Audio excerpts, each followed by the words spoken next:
A lei da obediência. Dai ouvidos à minha voz, e eu serei o vosso Deus, e vós sereis o meu povo. Jeremias capítulo 7, versículo 23. Para estar em meio ao tumulto, trabalhar durante anos de forma cega e depois sair para a incerteza, certamente não é o propósito da existência do homem. A vida deve significar mais do que isso, e significa mais. O homem deve ser um construtor, e a eles são dados todos os materiais para construir o tipo de vida que ele deseja viver. Ele constrói em sabedoria ou em ignorância, de acordo com sua obediência, de acordo com a sua compreensão de uma lei divina e o uso dela em sua vida diária. Muitas pessoas, quando aprendem que a ciência da vida é governada por leis rigorosas, imediatamente assumem que viver corretamente é viver da maneira mais difícil. Eles têm medo de uma lei que é exigente em suas demandas quando toca sua relação com as coisas boas. No entanto, essas mesmas pessoas não estariam dispostas a modificar de alguma forma as leis que governam a sociedade. Eles reconhecem que as leis que governam a conduta social e a atividade devem ser adequadamente aplicadas para que a sociedade organizada funcione de maneira harmoniosa e segura. Em outras palavras, eles reconhecem que o governo é para o bem da humanidade e que, sem ele, a vida e o bem-estar humanos estariam em risco contínuo. Se isto é verdade no governo humano e estabelecido pela Constituição e pela lei, é ainda mais verdadeiro no governo divino. E quanto mais exigente a lei, mais segurança, prosperidade e felicidade há para aquele que cumpre as exigências da lei. No reino da ciência, nenhuma lei é mais exigente que as que governam a ciência da matemática. Um contador, mesmo quando ele falha imediatamente em resolver um problema, sabe que ele pode ser resolvido apenas colocando em operação as leis exatas que governam todos os cálculos matemáticos.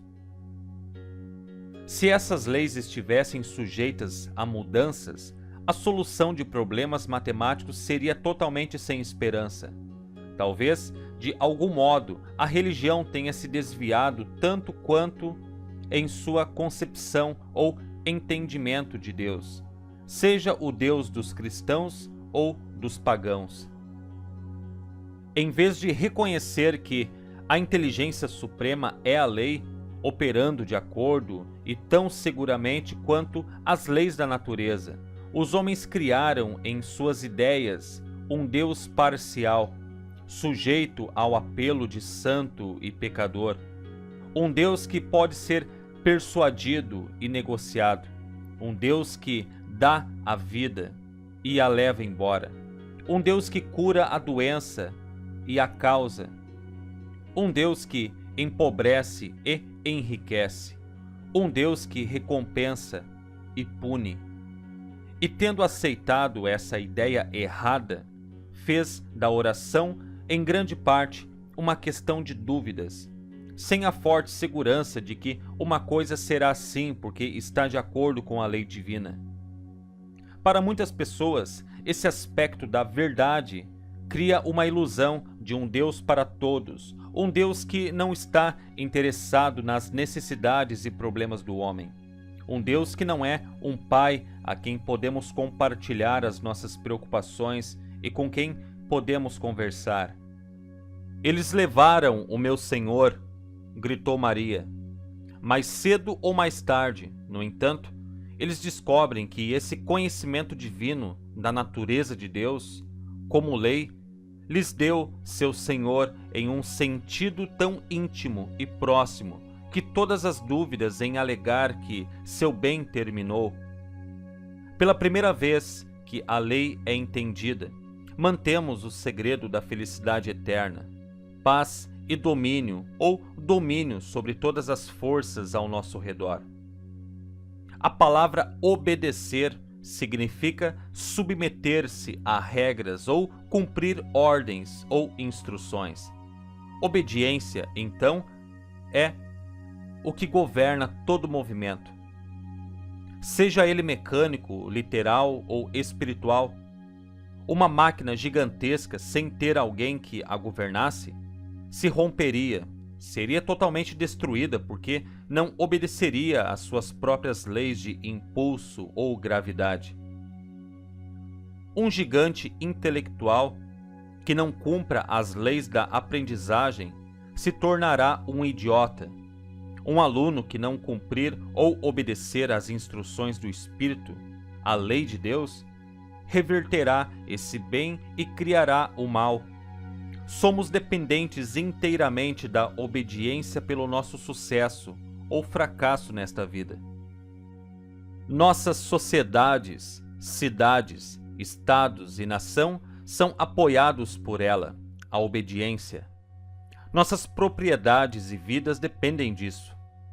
Por causa do nosso respeito pela obediência, nós, como um todo, apoiamos isso.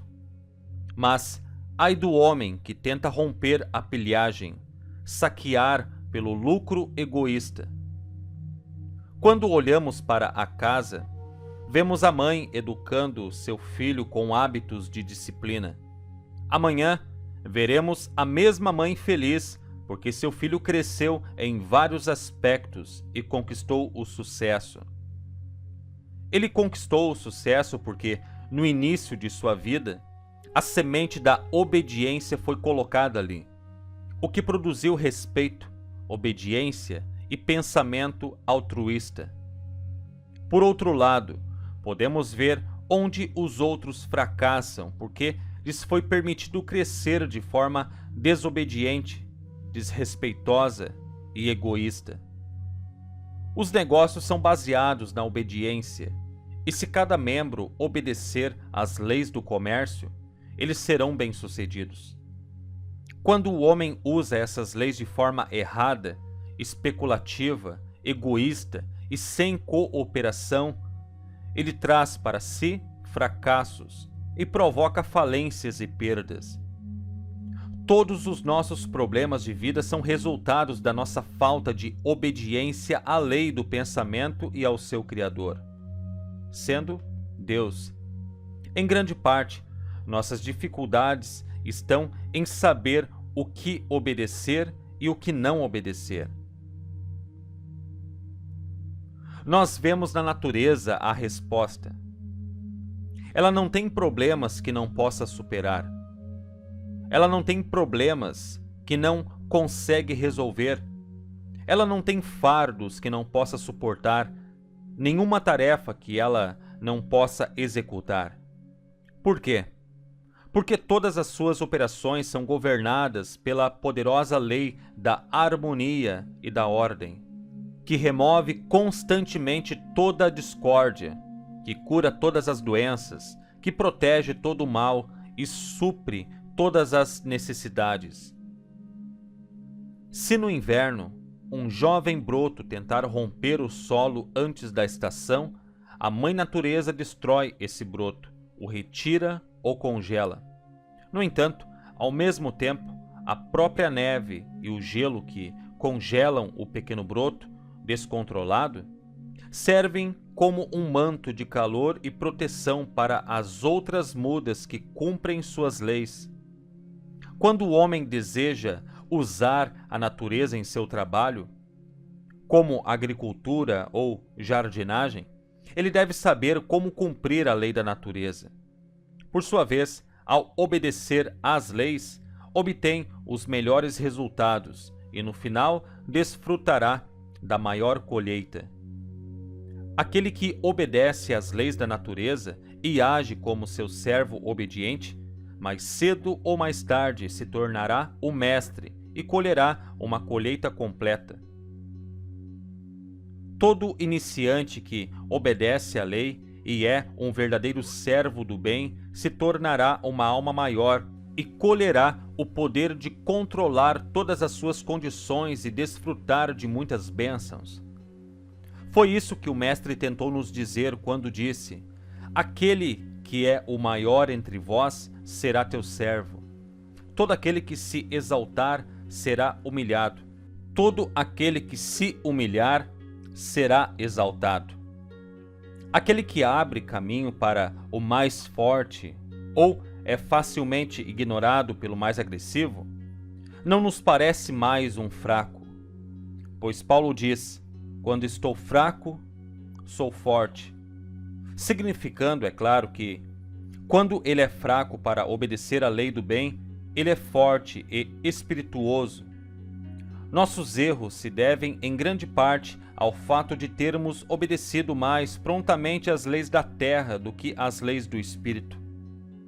Submetemos nossas ideias às aparências externas das coisas e não às verdades internas, como a lei as ensina. Pedro e os apóstolos disseram àqueles que se reuniram à volta deles no mercado: devemos obedecer a Deus e não ao homem. Devemos obedecer à lei do bem e não à lei do homem. Eles sabiam que o indivíduo é apenas como ele pensa que é. E se ele obedece aos sussurros do espírito ou ao desejo de seus sentidos, seus resultados serão adequados. Paulo diz: não estáis informados de que, ao vos entregardes a alguém como escravos para lhe obedecer, sois escravos deste a quem obedeceis, seja do pecado para a morte, ou seja da obediência que leva à justiça? Se devemos obedecer ao Espírito dentro de nós em vez das condições sobre nós, então a lei exige que primeiro pensemos em coisas a partir do interior antes de as vermos do lado de fora. A maioria de nossas experiências é o resultado de nossas próprias atividades criadas. Essas atividades criadas são, em primeiro lugar, vinculadas ao pensamento que pensamos em nossas mentes. A lei diz: o que você semear, irá colher. O que é matematicamente correto e verdadeiro. Se você planta uma semente de nabo, a natureza não produz batatas. Se você plantar uma semente de milho, a natureza não cometerá um erro e trará um carvalho gigante. No mesmo raciocínio, se você planta pensamentos de preocupação, a lei que você obedece lhe dará algo para lhe preocupar. Produzirá mais e mais circunstâncias para aumentar suas preocupações. Se você pensar em doença e falta, receberá exatamente o que está esperando. Qualquer lei que você obedeça, por sua vez, servirá a você. O mais importante, então, é saber o que você está obedecendo. Você ri dos problemas dos pequeninos porque os vê da sua perspectiva de valor. Para a criança, sua minúscula tarefa parece real e importante, e só quando ele superar seus modos infantis é que ele pode olhar para trás com diversão e não se arrepender. Uma mãe colocou seu filho na cama uma noite, mas depois ela o encontrou inquieto, incapaz de dormir. Ele a chamou e pediu que a luz fosse acesa para ele. A mãe sabia que algo estava errado, então ela subiu para o quarto dele e ganhou a confiança dele falando com ele. Ela ficou sabendo que durante o dia outras crianças ameaçaram mandar o bicho-papão atrás dele, porque ele não entregou seu brinquedo para eles. A mãe então explicou que não havia bicho-papão. Ela disse que o princípio era assustá-lo, apenas isso. Ela disse que ele poderia ir dormir, porque não havia um bicho-papão de verdade. A criança havia obedecido à ilusão das coisas e estava assustada. Mas a mãe viu a verdade. Ao conhecer a verdade, ela podia ver através do princípio do medo envolvido, e ao dissipá-lo da mente de seu filho, permitiu-lhe ir dormir em paz. O propósito de nossa lição é aprender como podemos escolher e servir adequadamente a lei para o nosso bem maior. Nós ou servimos princípios ou servimos coisas em tudo o que pensamos e fazemos. As coisas são os eventos ou os resultados de causas invisíveis, enquanto o princípio é a verdadeira causa e é espírito. Princípio é aquilo que pensamos em nossas mentes, e as coisas são os resultados desses pensamentos. Um homem que obedece às ilusões ou adora coisas terá fardos para carregar. As cargas de um homem são as coisas que ele reivindica como sua propriedade pessoal. As coisas que ele sente são dele e, portanto, ele deve protegê-las e servi-las. Anos atrás, um parente meu adorava ilusões e coisas. Ele se esforçou para acumular riquezas. Ele trabalhou tanto para ganhar sua riqueza que perdeu sua saúde. Então, ele se virou e tentou ganhar sua saúde, gastando sua riqueza. E no final, ele faleceu. Um homem desapontado e desiludido. Aquele homem, como tantos outros, começou na vida com a concepção errada da lei de Deus. Estranho, mas o homem não possui nenhuma coisa terrena. Tudo o que o homem tem foi emprestado a ele de acordo com a sua compreensão da lei que ele serve. O homem nasceu nu e ele morre naquela nudez. Todas as suas coisas terrenas são arrancadas dele. Até mesmo seus muitos fardos tornam-se ilusões novamente. Sua tarefa real na vida é encontrar o seu lugar de acordo com o seu entendimento, e esse entendimento determina a maneira como ele vive a vida. Analise os seus fardos. Eles surgem de algumas ideias de possessão que você pensa. Você pode ter dependentes, outros que devem ser cuidados por você, e você sente que precisa cuidar deles, já que eles não têm outro protetor ou provedor.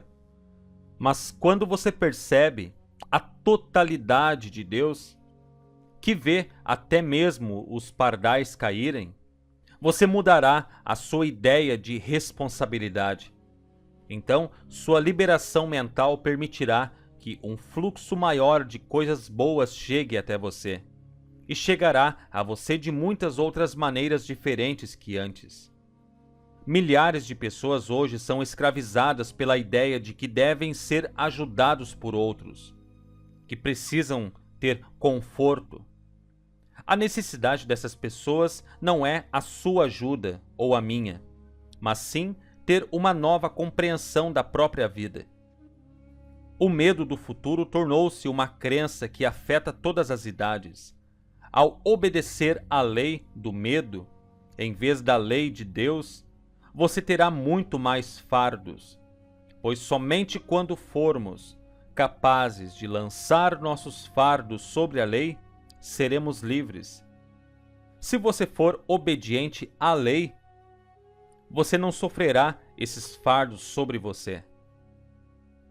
Você viverá no presente, cumprirá seu dever mais elevado todos os dias, esquecerá o passado e deixará que o futuro cuide de si mesmo.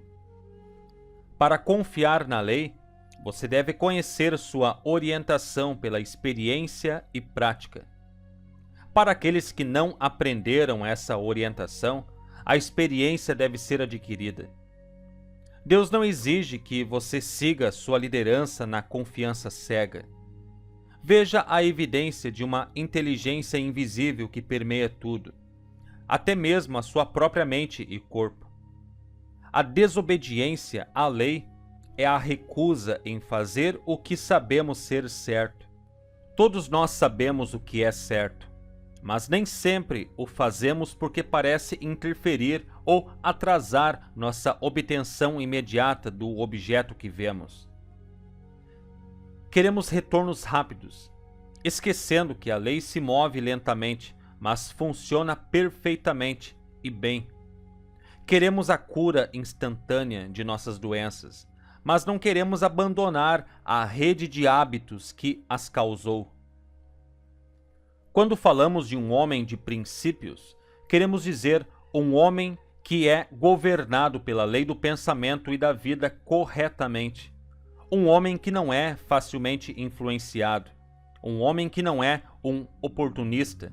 Um homem que não se desvie do caminho do que julga ser certo em prol do lucro pessoal ou da aclamação popular. Um homem, em suma, em quem se pode confiar absolutamente para ser fiel às suas convicções, independentemente das tentações de mudá-las ou modificá-las. Ninguém negará que tal homem inspire a maior confiança e se torne uma torre de força e liderança. Ele é aquele em quem os outros confiam para a liderança, enquanto o homem que é facilmente persuadido a ceder à pressão, mesmo por motivos bondosos, não é o tipo de indivíduo de quem podemos confiar.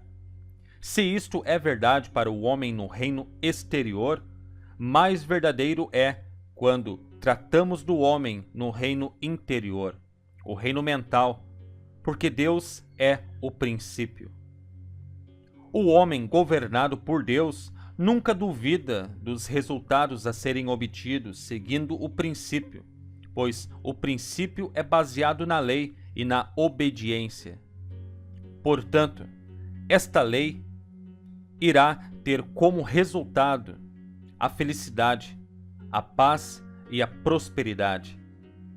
Tudo o que é exigido de nós é aprender a obediência à lei da verdade e não obedecer às pequenas coisas que surgem constantemente conforme permitimos que nossas visões sejam perturbadas e assediadas.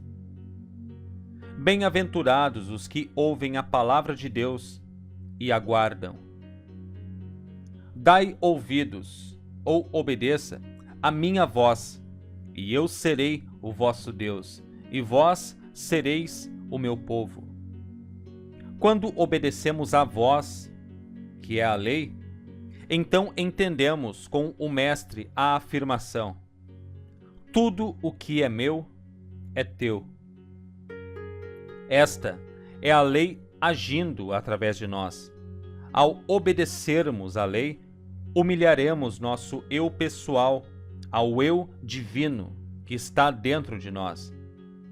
Nós nos recusamos a aceitar as aparências externas das coisas como sendo definitivas e verdadeiras, mas nos voltamos para dentro e buscamos aquilo que é real e verdadeiro como Deus, a lei, pretendia que fosse.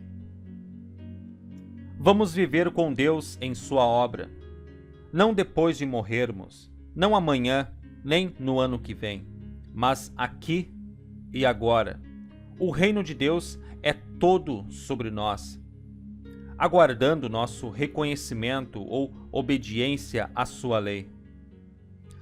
Nós devemos ser capazes de conversar e viver com Deus, a lei, em nossa vida diária. Então viveremos com amor e alegria, com esperança, riqueza e paz aqui e em toda parte. É nossa a decisão. Se lhe obedecerem e o servirem, serão prósperos até o fim dos seus dias e terão contentamento nos anos que lhes restam. Jó, capítulo 36, versículo 11. Resolver. Construa em resolução e não em arrependimento a estrutura do futuro.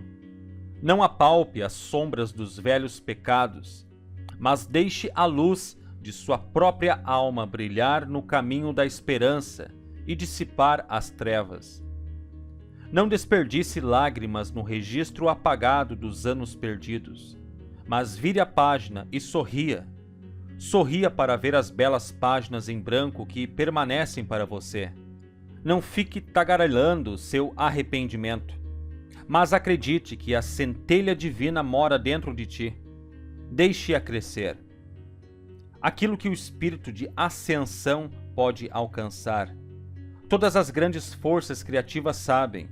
Eles ajudarão e fortalecerão à medida que a luz se elevar à altura do carvalho. Você precisa resolver, e então todo o grande universo de Deus fortificará a tua alma. Olá, tudo bem? Aqui é o Misael. Quero lhe dar um recado rápido. Eu e o Bruno Araújo nos unimos mais uma vez e estamos oferecendo 2 produtos pelo preço de um: Escravos do Poder da Mente e Trabalhando com as Leis do Universo. São conteúdos incríveis e que lhe trarão uma perspectiva de pensamentos, que consequentemente atrairá para você novas oportunidades de bênçãos. Quando você alimenta sua mente com o que é bom, você atrairá o que é bom. O objetivo destes 2 materiais é justamente isso. O audiobook Escravos do Poder da Mente ensina o primeiro pilar do sucesso, que seria a reprogramação mental, como mudar paradigmas e hábitos, quebrar crenças limitantes, enfrentar medos e sair da zona de conforto, a fim de se reeducar na vida adulta e se tornar um senhor do poder da mente para ter novos resultados na autoestima, relacionamentos, saúde, vida profissional e financeira e sua visão de mundo. Além de preparar a sua mente por completo para entrar no fluxo do universo e viver em harmonia com as suas leis. No audiobook Trabalhando com as Leis do Universo, você aprenderá a usar as leis do universo em um nível espiritual e mental. Você descobrirá que um pensamento específico poderá criar uma reação desejada em sua vida pessoal e também na sua vida profissional, por meio da prática contínua e dedicada. Prepare-se para expandir o seu potencial ao conhecer, entender e aplicar as leis do universo. Estes 2 materiais, Escravos do Poder da Mente e Trabalhando com as Leis do Universo, podem ser seus pelo preço de um. Você poderá escutar onde e quando quiser. Aproveite essa oportunidade, pois é por tempo limitado. O link está aqui na descrição. Se você gostou deste vídeo, deixe o seu like, compartilhe com o máximo possível de pessoas que você conseguir e também deixe o seu comentário aqui abaixo dizendo o que mais você gostou. Eu lhe deixo um forte abraço e até breve.